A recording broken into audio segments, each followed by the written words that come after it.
আজকে আবারও একটা নতুন জিনিস শিখব শর্ট ট্রিক্সের মাধ্যমে।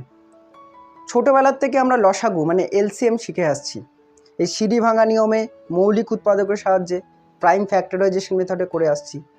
কিন্তু এরকমভাবে না করে একটু শর্ট ট্রিক্সের মাধ্যমে যদি দেখেই অ্যান্সার বলে দিতে পারি, অঙ্কগুলো কিন্তু আমাদের একটু তাড়াতাড়ি করতে পারবো। দেখো কীভাবে করছি। দুটো উদাহরণ আমি নিয়ে নিয়েছি। 5, 10, 25, 50 এই সংখ্যাগুলোর লসাগু বা এলসিএম কত হবে দেখে তোমাকে বলতে হবে। তাহলে কিভাবে করব? এই সংখ্যাগুলোর মধ্যে সবথেকে যে বড় সংখ্যাটা আছে সেটাকে আমরা চুজ করে নেব। দেখো এখানে কত আছে? 50। এবার যে বাকি সংখ্যাগুলো আছে সেই সংখ্যাগুলো দিয়ে বড় সংখ্যাটা ভাগ যায় কিনা আমরা জাস্ট দেখব। দেখো 5 দিয়ে 50 ভাগ যায়, তাহলে 5 কেটে দাও। 10 দিয়ে 50 ভাগ যায়, 10 কেটে দাও। 25 দিয়ে 50 ভাগ যায়, 25 কেটে দাও। তাহলে এই চারটে সংখ্যার মধ্যে বড় সংখ্যা যেটা থাকলো সেটাই কিন্তু আমাদের এলসিএম বা লসাগু। বোঝা গেল? পরের উদাহরণে চলে আসি। সব থেকে বড় সংখ্যা কোনটা? 18। চুজ করলাম।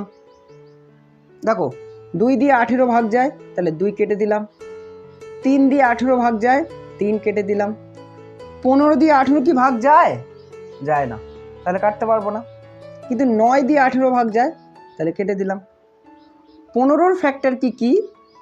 3, 5। 3 5-এ 15। দেখো 3 দিয়ে 18 ভাগ যায় কি? যায়, তাহলে 3 কেটে দাও। 5 দিয়ে 18 ভাগ যায় কি? যায় না। 5 দিয়ে ডিভিশন করতে পারবো 18? যাবে না। তাহলে 5টাকে কি করব? 18-র সাথে কি করে দেবো? গুণ করে দেবো।